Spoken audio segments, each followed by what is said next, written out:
ആയിട്ട് ആക്സിഡൻ്റ് എന്നാണ് ആദ്യം അറിഞ്ഞത്. പിന്നെയാണ് പറയുന്ന പടക്ക് പൊട്ടി. വണ്ടിക്കത് കിടന്നുറങ്ങിയിരുന്നു. ആരോ സിഗരറ്റ് കത്തിച്ചിട്ട് തീപ്പെട്ടി എടുത്ത് എറിഞ്ഞപ്പോഴത്തേക്കും കണ്ട ഇതിനകത്ത് വന്ന് വീണതാണ് ഈ പ്രശ്നം ഉണ്ടായതാണ് ഞാൻ അറിഞ്ഞത്. നമ്മുടെ നല്ല പെരുമാറ്റവും നല്ല ഇതൊക്കെയാണ്. നമ്മളെ കണ്ടാൽ എപ്പോഴാണ് നമ്മൾ സംസാരിക്കുകയും എടുക്കുകയൊക്കെ ചെയ്യും. അറിഞ്ഞപ്പോൾ തന്നെ ഒരു വിഷമം.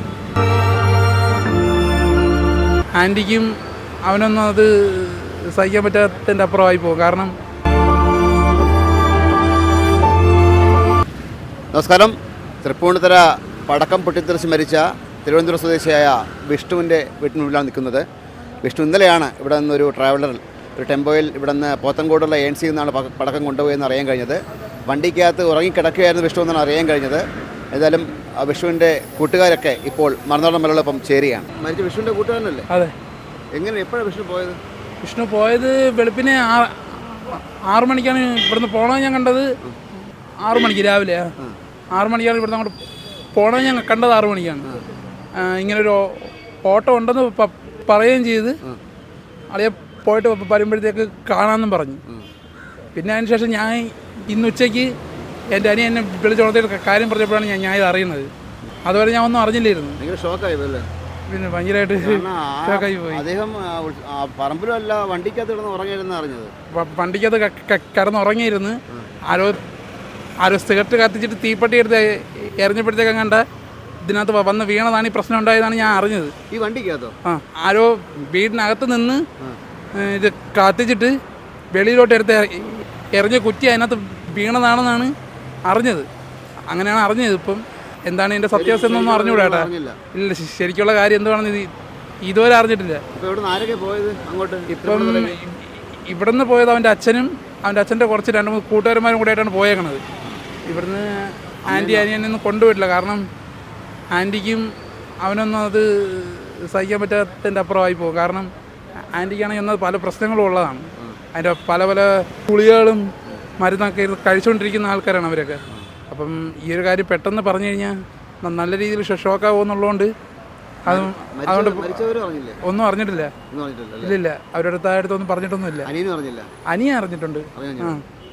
അവ അറിഞ്ഞു. അച്ഛൻ പോയിട്ടുണ്ട്. അച്ഛനും അച്ഛൻ്റെ 2-3 ഫ്രണ്ട്സുമായിട്ടാണ് പോയേക്കണേ. അവിടെയാണ് ആ ഹോസ്പിറ്റലിലാണ്. അതെ, എറണാകുളം മെഡിക്കൽ കോളേജിലാണോ എവിടെയാണെന്ന് അറിയത്തില്ല. എന്തായാലും ബോഡി കൊണ്ടുപോയി വച്ചത് ഹോസ്പിറ്റലിലാണെന്നേ അറിയുള്ളൂ. അത് ഏത് ഹോസ്പിറ്റലാണെന്ന് എന്താണെന്നൊന്നും അറിയത്തില്ല. ഇല്ല, ഒന്നും കിട്ടിയിട്ടില്ല. ഇല്ല. അതെ, അത് 2-3 പേരെ വിളിച്ചു നോക്കി. പക്ഷെ ഫോണൊന്നും എടുക്കണല്ലോ. ഇപ്പം ഒന്നും അറിയാൻ പറ്റിയിട്ടില്ല. ശരിക്കുള്ള യഥാർത്ഥ കാരണം ഇതുവരെ ആർക്കും മനസ്സിലായിട്ടില്ല. അത് മാത്രമേ അറിയാവുള്ളൂ. വേറെ ഒന്നും അറിയാൻ വയ്യ. ഇല്ല, ഒന്നും അറിഞ്ഞില്ല. അതാണ് സത്യം. ഒരുപാട് വിഷമമുണ്ടല്ലോ. വിഷമമുണ്ട്, നല്ല രീതിയിൽ. കാരണം 4ാം ക്ലാസ് തൊട്ട് എൻ്റെ കൂടെ ഒരുമിച്ചുണ്ടായിരുന്നു. 4ാം ക്ലാസ് തൊട്ട് എന്തായാലും ഈ സമയം വരെ എന്തായാലും അവൻ എൻ്റെ കൂടെ തന്നെ ഉണ്ടായിരുന്നു. നല്ല കമ്പനിയായിരുന്നു. അവനിവിടെ ഒരു ട്രാവലറൊക്കെ ഓടിക്കുകയാണ്. ഇങ്ങനെ ഓട്ടം വിളിക്കുമ്പോഴൊക്കെ പോവും. ഇനിയിപ്പോൾ ഞാൻ യാദർശികമായിട്ടാണ് പറഞ്ഞു. വേറെ സ്ഥലത്ത് നിന്നപ്പോഴാണ് അറിഞ്ഞ ഇങ്ങനെ ഒരു സംഭവം ഉണ്ട്.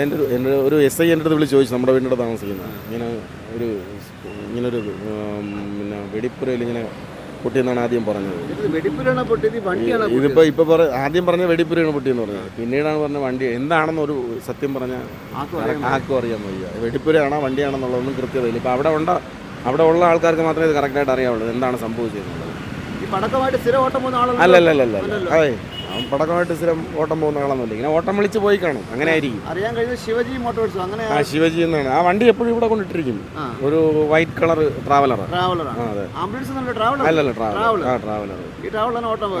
ശിവജി വണ്ടിയുടെ ഓട്ടം എടുക്കാറുണ്ടായിരുന്നു. ഈ ഇടയ്ക്കാണ് ആ വണ്ടി ഓടി തുടങ്ങിയെന്ന് തോന്നുന്നു. പടക്കമായിട്ട് പോകുന്ന ലൈസൻസ് അങ്ങനെ എന്തെങ്കിലും സംഭവങ്ങളുണ്ട്? അതിനെക്കുറിച്ചൊന്നും അറിയില്ല. നമുക്കിവിടെ നമ്മുടെ അയൽവക്കത്തുള്ള പയ്യനല്ലേ, അതുകൊണ്ട് നമുക്ക് എപ്പോഴും കുഴപ്പം. നല്ല പയ്യനാണ്. നമ്മുടെ നല്ല പെരുമാറ്റവും നല്ല ഇതൊക്കെയാണ്. നമ്മളെ കണ്ടാൽ എപ്പോഴാണ് നമ്മൾ സംസാരിക്കുകയും എടുക്കുകയൊക്കെ ചെയ്യും. അറിഞ്ഞപ്പോൾ തന്നെ ഒരു വിഷമം. അമ്മയൊന്നും അറിയിട്ടില്ലല്ലേ മരിച്ചത്? അതറിയില്ല കേട്ടോ. അമ്മ അറിഞ്ഞോ ഇല്ലെന്നുള്ളതൊന്നും അറിയില്ല. അവൻ്റെ അച്ഛനും പിന്നെ വേറെ ആരണ്ടൊക്കെ പോയിട്ടുണ്ട്. എന്താണെന്ന് അറിയില്ല. ഇനിയിപ്പോൾ അവരൊക്കെ വന്നാലേ ഇനി ബാക്കി കാര്യങ്ങൾ അറിയാവൂ. നമുക്ക് കുറച്ച് ഇത്രയൊക്കെ നമുക്ക് അറിയാവൂ. വിഷ്ണു ഈ പടക്ക കമ്പനിയിലായിരുന്നോ ജോലി? ഇല്ലില്ല, അവർ ട്രാവലർ വണ്ടി ഓടിച്ചുകൊണ്ടിരിക്കുകയാണ്. അല്ല വേറെ വേറെ ഒരു ഇതൊന്നുമില്ല. വണ്ടി ട്രാവലർ വണ്ടി ഇവിടെ കൊണ്ടിടും. ശിവജിയുടെ വണ്ടിയാണ് ഓടിച്ചുകൊണ്ടിരിക്കുന്നത്. അപ്പോൾ വണ്ടിയായിട്ട് പോയതാണ്? വണ്ടിയായിട്ട് പോയതാണ്. നിങ്ങൾ എന്ത് അറിഞ്ഞെന്താണ്? അറിഞ്ഞതെന്ന് വെച്ചാൽ വണ്ടിയായിട്ട് എന്ത് ആക്സിഡൻ്റ് എന്നാണ് ആദ്യം അറിഞ്ഞത്. പിന്നെയാണ് പറയുന്ന പടക്കം പൊട്ടി അറിഞ്ഞത്. ഇതുവരെ വീട്ടുകാരൊന്നും അറിഞ്ഞിട്ടില്ല? വീട്ടുകാരാണ് അറിഞ്ഞിട്ടില്ല. അതിലേക്ക് അകത്തോട്ട് ആരും കയറ്റി വിടാത്തത്. മരിച്ചവർ അറിഞ്ഞില്ല. ആ ചേട്ടൻ എപ്പോഴാണ് അറിഞ്ഞത്? ഇപ്പം അറിഞ്ഞിട്ട് ഒരു 2-3 മണിക്കൂറാവും. വിഷ്ണു ഇപ്പം ഡ്രൈവറാണല്ലേ? ഡ്രൈവർ ഈ പടക്കമായിട്ട് പോയത് മറ്റേ ട്രാവലർ വലിയ വണ്ടി. ട്രാവലർ ഉറങ്ങിയായിരുന്നു. വണ്ടിക്ക് തീ പിടിച്ചത്. പടക്കം പൊട്ടി വണ്ടിക്ക് തീ പിടിച്ചത്. എത്ര വയസ്സുണ്ടായിരുന്നു വിഷ്ണുവിന്? 27 വയസ്സ്. 27 വയസ്സല്ലേ? വിഷ്ണു ആരൊക്കെ ഉണ്ട് വീട്ടില്? വീട്ടില് അനിയെ മാത്രമേ ഉള്ളൂ. ഇനിയിപ്പോ അച്ഛനും ഉണ്ട്. അച്ഛനുണ്ട്, അമ്മയുണ്ട്, എല്ലാവരും ഉണ്ട്. മൃതദേഹമായിട്ട് ആരാ പോയത്? അച്ഛൻ പോയിട്ടുണ്ട്.